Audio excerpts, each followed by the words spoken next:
And so here are another pair of moccasins. And so these moccasins belong to our weons, to our young ladies. And so much smaller feet, much narrow, very common, right? And so I look at moccasins all the time, and I travel around all over the country, and I look at moccasins and I read the descriptions, because a lot of them are inaccurate. And so there are some moccasins across the river that have been identified as male moccasins, but I know they're female. They're really narrow. And so, but that's common, you know. However that artifact made its way into that museum, that tag will always stay with that piece. And so we can always add to it. And so think about things like that that exist with their catalogs, you know. And so they all have very specific numbers, like this one.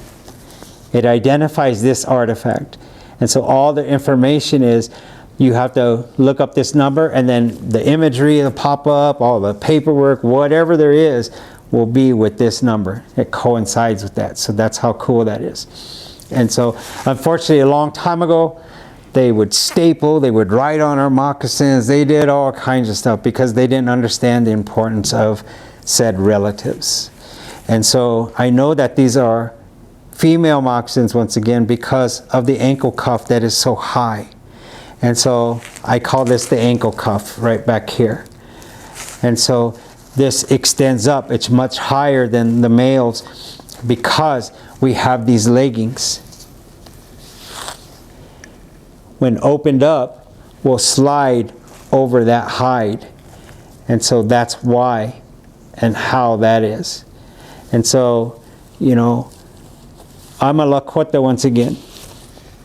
Our first way of decorating, of adornment of our clothing, our moccasins, our shirts, dresses, was usually floral designs because we lived in the woodland region.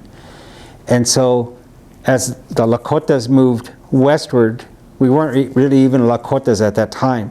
When we moved westward, we got caught in a big prairie fire, and I'm speaking specifically of my band. When we crossed the Missouri River up north near present-day Yankton, South Dakota, we got caught in a big prairie fire. And from that time on, the people identified us as the Sicangu people, or the burnt thigh people, because of this prairie fire. So if you do research of indigenous tribes, indigenous nations, the names that we utilize tells a story of our existence, of what happened to us. And so once again, I am Sicangu. I'm a member of the burnt thigh people. Lakota is the dialect in which I speak. And so the Lakotas are everybody on the left side of the Missouri River all the way to the Black Hills are the Lakotas. And there are 7 bands in there that we call the Ochete Shakoi. And so we are the second largest band. The Sicangu are Rosebud Sioux tribe. And so once again, Sicangu means the burnt thigh people. Lakota is the dialect. Ta'asampe Oyanke is a leader amongst my band, my Teoshpai, my family unit, because there was so much poison coming down the Missouri River by these fur traders that he knew that he had to leave that area. And so he asked the people in this huge village of Sichangus, who wants to go with me? And so my family was one of the families to go with him. And so that's why I come from Milks Camp. But if you look for Milks Camp, you won't find it. It's in between the main body of Rosebud, South Dakota, and the main body of the Ihonktawas, the Yankton Sioux tribe. We're stuck in the middle, way out in the woods, in these really beautiful valleys that exist. And so most of the people in Rosebud don't even know where Milks Camp is, which is really cool. So it's our own little hideaway secret. So that's kind of cool that way. But once again, brain tan hides are amazing because you can't fake this look. And look how rough these are. And so this just tells me how old these are. Because, you know, most of our buffaloes disappeared. Most of our weapons and tools had to be given back. And so even our rawhide containers, you know, we didn't make rawhide containers for almost 40 years. And so we almost forgot about making the rawhide containers and the symbols that go on there, because we were no longer hunting our buffalo, elk, and deer. We were gifted cattle. And so you don't take a whole cow home, you take chunks. And so once that occurred, we no longer had the whole entire hide. We had a leg, or the top part, you know. And so that's why our rawhide containers almost disappeared.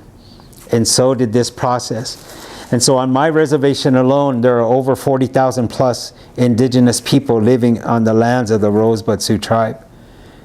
And there's only 4 of us that know how to brain tan. And that's how special this is. And so once again, when I look at hides, I know that these have been brain tanned, and it dates how old these are for me. And so that's how special these are. And so once again, we incorporate that blue because we live and understand our natural boundaries. And so when you look outside, our natural boundaries are the sky and the earth. And that's why we have blue just on the outsides. We're identifying the Makpia, the Sky Nation people, and the Wichakbe, the Star Nation people, and how important that is. And so once again, we incorporate very specific numbers of 1, 2, 3, 4. And so we're understanding the sky and the earth. And so very simply, we put in and incorporate the buffalo hoof on the top in the color green because of the prairie grass that the buffalo needed to survive on. And so this is a story, this is a lesson plan within itself of how important our existence is.